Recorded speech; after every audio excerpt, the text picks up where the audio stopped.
Well, good morning. Happy Monday to you. It is Monday, the 17th of November. We are halfway through November. We are a week and 2 days away from Thanksgiving and probably less than 45 days from Christmas. It's that time of year. It's beginning to look, I think it's not quite Christmas time yet.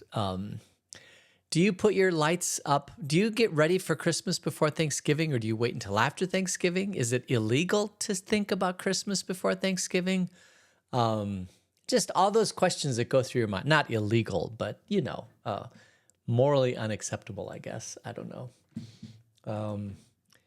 Anyway, this is that time of the year that's very, very busy. We've got lots and lots and lots and lots of things going on right now. Oh my goodness. Why do we do this to ourselves? I don't know. Anyway, hope you had a great weekend. We did. We had a great weekend. Jennifer had a conference on Saturday. Yeah. I did some work around the house, which was just much, much, much, much needed. So I'm glad that got that done. Let's see. Birthdays. We have no birthdays today. We have one tomorrow. Yeah, we have one tomorrow. So we'll kind of close that out. And this week we meet Monday, Tuesday, Wednesday, Thursday, and then we're off for Thanksgiving week, and then we pick up back again for the weeks leading up to Christmas. And then I think I might be, so I've got family coming into town, and I'm not entirely sure what that's going to mean as far as, I don't think it's going to affect the Bible study. Because the one thing they like to do is to walk to the coffee shop and get coffee. And it'll be too cold at this time in the morning to do that. So even if they want to do it, I'm going to recommend we don't. But I don't know. We'll cross those bridges when we get to it. I don't think it's going to impact us at all. Even though they might be up. The kids. I'll chat with Mrs. Hook and see what she thinks. We'll go from there. Let's go ahead and get into our study. This is an interesting study today, like a very interesting study. So let's get into it. This is we are in Numbers chapter 16, and this may not come up. Probably won't come up. Hold on just a second. I got to get this going up. And right there. Okay. And here we go. All right. There we go. All right. Korah, son of Izhar, the son of Kohath, the son of Levi, and certain Reubenites, Dathan and Abiram, son of Eliab, and On, son of Peleth, became insolent and rose up against Moses. With them were 250 Israelite men, well known for community leaders who had been appointed members of the council. They came as a group to oppose Moses and Aaron and said to them, "You have gone too far. The whole community is holy, every one of them, and the Lord is with them. Why then do you set yourself above the Lord's assembly?" So a couple things here. They're insolent. They're rebellious. They are not respecting authority. They're insolent. And the leader of this is Korah, the son of Izhar, the son of Kohath, the son of Levi. So he is in the tribe of Levi. And he is not happy with Moses and Aaron. And why isn't he happy with Moses and Aaron? And it's not even that he's unhappy. He has gathered around him a group of 250 Israelite men, well-known community leaders who had been appointed members of the council. So this is a big uprising. This is a big rebellion. This is almost as if the second tier level of command and control of Israel is forming a rebellion against Moses. And this is, if you think about in politics, right? Recently we had an election, and this was Joe Biden was the president, planning to run again as president. And the second tier of control in the Democratic Party decided to rise up against Joe Biden and make it so he couldn't be elected again. And this is, and that, I mean, that's major, right? I mean, that doesn't happen that often. As a matter of fact, it happens. And this one actually happened in the public eye. We could kind of see it. That is similar to what's going on here. This is a second tier group of people. Now, Korah is here in this chapter, but if you go back into rabbinic literature, Korah was apparently a very wealthy and a very wise person. And if you are wealthy and wise, that is a combination that is very, very powerful, because wealth, you can gather people around you. You can use your wealth as a way to grab people onto your side. And he's also wise. He's apparently, I think I read somewhere that when they came out of Egypt, Korah had somehow obtained a bunch of wealth, took like 300 mules worth of wealth. I mean, you can't always rely 100% on rabbinic literature. These are things that are kind of carried down stories, and so they wrote them down. They're not Torah, they're not God's law, but they are, in some circles, they are considered to be authentic literature. But either way, whether or not the reason why that is so important is because if you are a wise person and you have wealth and you believe that the leadership is not following wise paths, you can go to that leader and you can say, here's some things that I think you should do. And if that leader is smart, they'll listen to you. But if the leader is not smart, they won't listen to you. And if this happens a few times and you see a problem that's not being dealt with, you might want to, I mean, any wise person would probably do this, say, well, if they're not going to do it, let's lead a rebellion so that we can do it. I mean, there's not a whole lot that's going on. They're out in the wilderness. But the thing is, the person they're going after is Moses. And Moses is, he is old. There's no question that he's old. He's very old, but he's the leader. He's the one appointed by God. And today in the Roman Catholic Church, you have the Pope, and the Pope leads until the Pope is dead. And there's a reason for that, because you don't want alternative paths forward. You want the person who's in charge to be in charge. And in the case of Moses, the Lord put him in charge. And until the Lord takes him away, Moses is in charge. And if he is losing his sanity or other things, he is the figure. He's the one that the people, how do I say this? He's the one that the people are all gathering around. He's the figurehead that all the people are gathering around. And as long as he's alive, who else are they going to gather around? Let's say Korah is successful. Let's say Korah does lead a rebellion and all the Israelites go after him, or half of them do. Now you've got divided Israel. You've got Korah on one side, and you've got Moses and Aaron on the other side. And the only way to prevent that from really truly dividing Israel is to kill Moses and Aaron.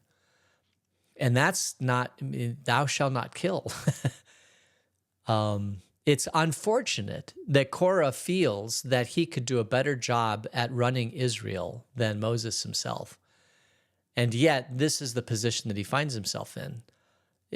One is that he happens to be born during the time where Moses and Aaron are in charge. So it's just a timing thing. Not everybody can lead. Not everybody can be touched on the shoulder by God and say, I want you to lead Israel. Moses was, Aaron was, but not Korah. And it's unfortunate, but there are lots of things in life that are unfortunate. There are lots of things in life that are not going to happen in your life. And it's unfortunate, but it's just the way things are. You cannot control certain things. You can't control when you're born. You can't control when you die. You can't control how tall you are. You can't control which family you're born into. I mean, all these things, you just have no control. You do the best with what you have. And apparently Korah has done very well for himself, according to rabbinic literature, but he's not the guy in charge, and he wants to be the guy in charge. That's the bottom line. Whether or not Moses is doing a good job leadership or not, doesn't matter. Moses was put there by God. And until Moses is gone, Moses is going to stay there. You got to think that perhaps Korah could have worked out a deal with Moses where he'd have done something to have more leadership and more input into the things that were happening in Israel, but he didn't do that. Instead, he went behind Moses' back and he gathered 250 other leaders in Israel and said, we're going to create a rebellion. So he is the one. The whole people came up to Moses and they said, you've gone too far. The whole community is holy, every one of them, and the Lord is with them. Why do you set yourselves above? Like, why are you in charge? Any one of us could be in charge. Why is it you? Moses could have said, well, it's because God put me here. But let's see what happens. When Moses heard this, he fell face down. Then he said to Korah and all of his followers, in the morning the Lord will show who belongs to him and who is holy, and he will have that person come near him. The man he chooses, he will cause to come near him. You, Korah, and all your followers are to do this. Take censers, and tomorrow put burning coals and incense in them before the Lord. The man the Lord chooses will be the one who is holy. You Levites have gone too far. So now Moses, he's told that he's being, insolent. Well, Moses says, well, no, you've been insolent. You're the ones who have gone too far. You should not have created this rebellion. So I want you to get a censer. A censer is a brass pot about, it could be any size, I guess. But in the Eastern Orthodox Church, and some Roman Catholic churches, they use this quite a bit. It's probably 4 to 8 inches wide and maybe, a foot tall.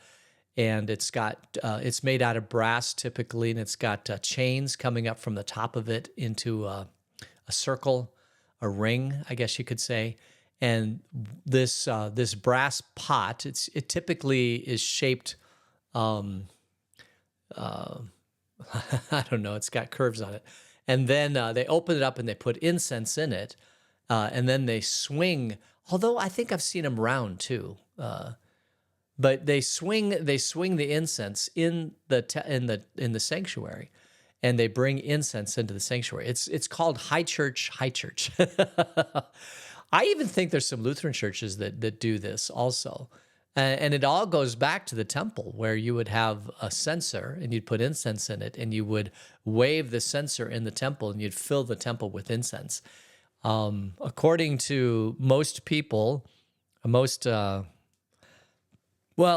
don't know where this came from, but I've kind of verified it. Apparently, one of the most important things that you can do, how do I say this? Your sense of smell is able to bring up memories much longer than anything else in life. And so much so that Andy Warhol, when he would do a project, he would bring out a smell associated with that project. And then when he would bring that smell back, he would immediately remember all the things that he did in that project. So smell is a very, very, very powerful memory device. And so you come into the temple and you smell that incense, immediately you would know that you're in the presence of God in a very, very powerful way. I was recently next to somebody that was wearing Old Spice cologne. And my dad, when I was growing up, would wear Old Spice cologne. Remember the white bottle with the gray little stopper on it? He would shave and then he'd put on Old Spice. And man, it just, it was so, I smelled it and I'm like, whoa. And I was immediately brought back to being a kid with my dad and the Old Spice cologne. So it is very, very powerful. I'm kind of, this is unfortunate, but the colognes really mess up my nose. So I get all sorts of headaches and things like that. So I don't wear a lot of cologne. And when I'm around strong colognes, it can be overpowering for me. And so it's just one of those interesting things. So that's the censer. So you put incense in the censer, and you go into the temple and you fill the temple with smoke. Anyway, Korah and all of his men are supposed to get censers and then go meet God, because God's going to tell him who's going to lead or not. All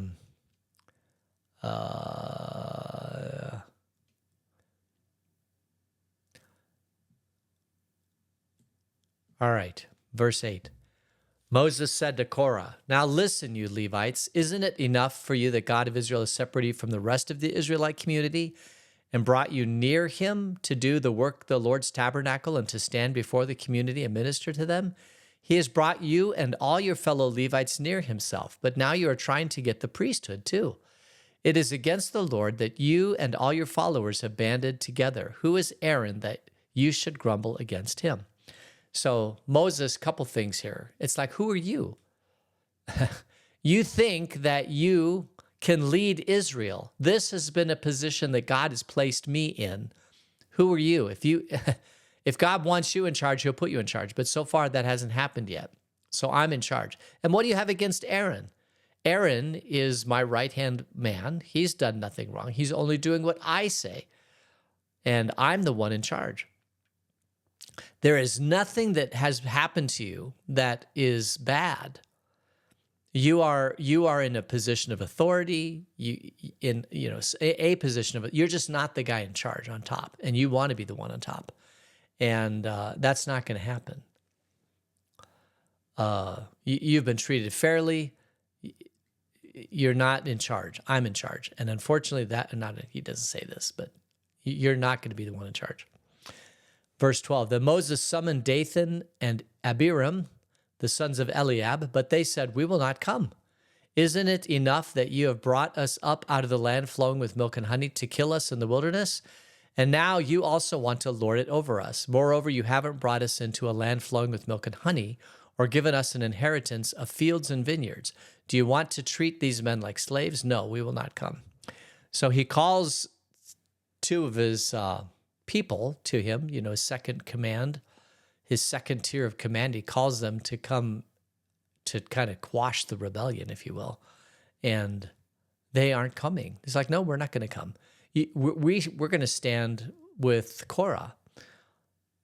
You promised us a land flowing of milk and honey. We haven't gotten there yet. So no, we're not going to follow you.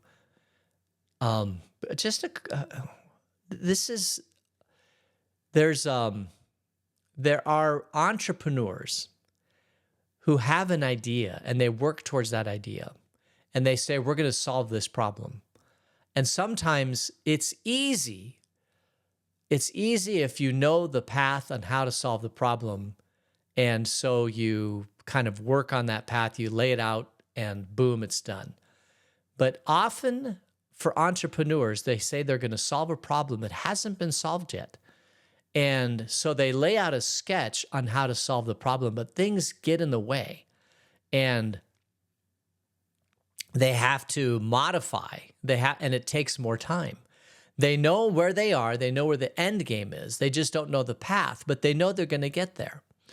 I think of Lewis and Clark, who were tasked by the federal government to go and find the passage from the East Coast to the West Coast. And so they set out, and all of a sudden they get to the Rocky Mountains.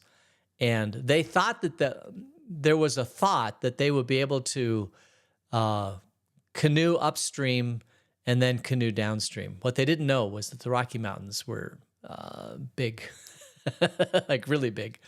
And to cross the Rocky Mountains, they had to basically get rid of their canoes and use a whole they Sacagawea. They basically learned how to navigate this by talking to other locals, and they ended up getting over there. But basically, they had to get rid of all the things that they thought that they needed to do this, because they had no idea that they're going to run into a mountain. And there's a book written about it called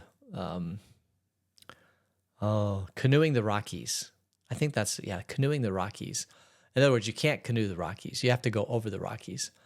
And the same thing is true with Moses. He is in charge, but he's following God's lead, and God's going to make him wander the wilderness for 40 years.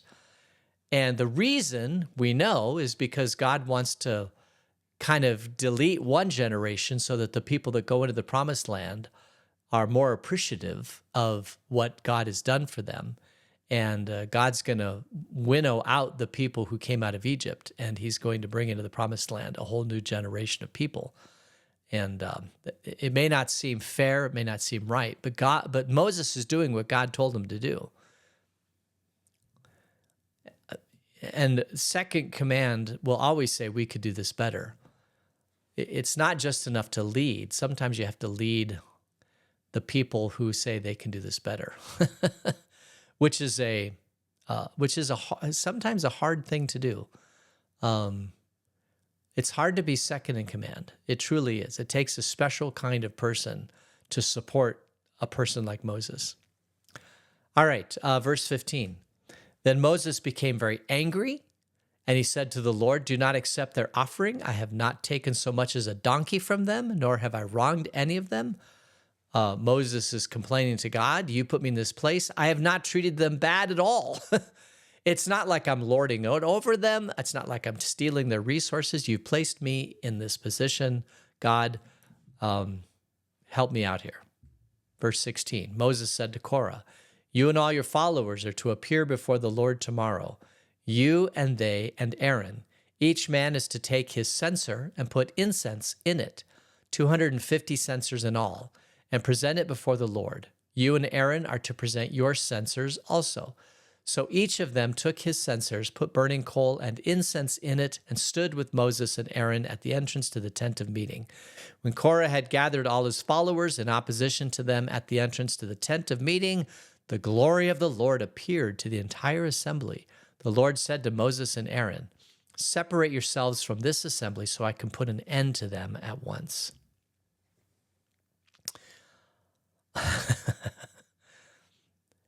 So he says, call them to tent to meeting. They all come. And Moses is like, step back because I'm going to deal with them. And the glory of the Lord shone all around Moses and Aaron. This is God who's going to deal with this insurrection, if you will. But, verse 22, Moses and Aaron fell face down and cried out, "O God, the God who gives breath to all living things, will you be angry with the entire assembly when only one man sins?" So apparently the one who's like leading this is Korah. And Korah is able to get a bunch of people on his side. And remember, this is the second in command of Moses and Aaron also. And they look around and they see Korah as one man, but then they see 249 others that they would like to have in place so they can continue to lead Aaron. So Moses and Aaron cry out to God, "Don't get rid of them." Verse 23, then the Lord said to Moses, "Say to the assembly, move away from the tents of Korah, Dathan, and Abiram." Moses got up and went to Dathan and Abiram, and the elders of Israel followed him. He warned the assembly, "Move back from the tents of these wicked men. Do not touch anything belonging to them, or you'll be swept away because of all their sins." So they moved away from the tents of Korah, Dathan, and Abiram. Dathan and Abiram had come out and were standing with their wives, children, and little ones at the entrance to their tents. Then Moses said, "This is how we will know that the Lord has sent me to do all these things, and that it was not my idea. If these men die a natural death and suffer the fate of all mankind, then the Lord has not sent me.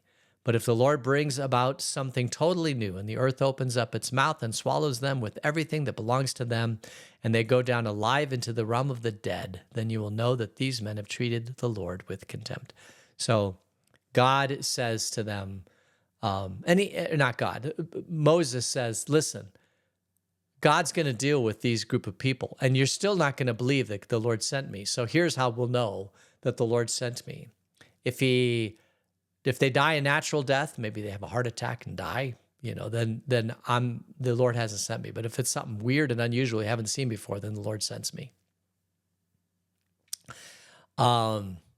Unfortunately, that's where we have to leave it, because that would be verse 31 of 16, and we'll do that on Tuesday. Because we'll find out what's going to happen and how far this goes, and whether or not Moses stays in charge from all this. So I guess we'll leave it there, and we'll pick up the story tomorrow. So thanks for joining me today. Let's close in prayer. Gracious God, thank you for this day and for the little bit of rain that I smell outside. And watch over us until we meet again. In Jesus' name, amen. I see all of you online. Thank you so much. I appreciate it. Pray God blesses your day, and we'll see you tomorrow. Take care. Bye.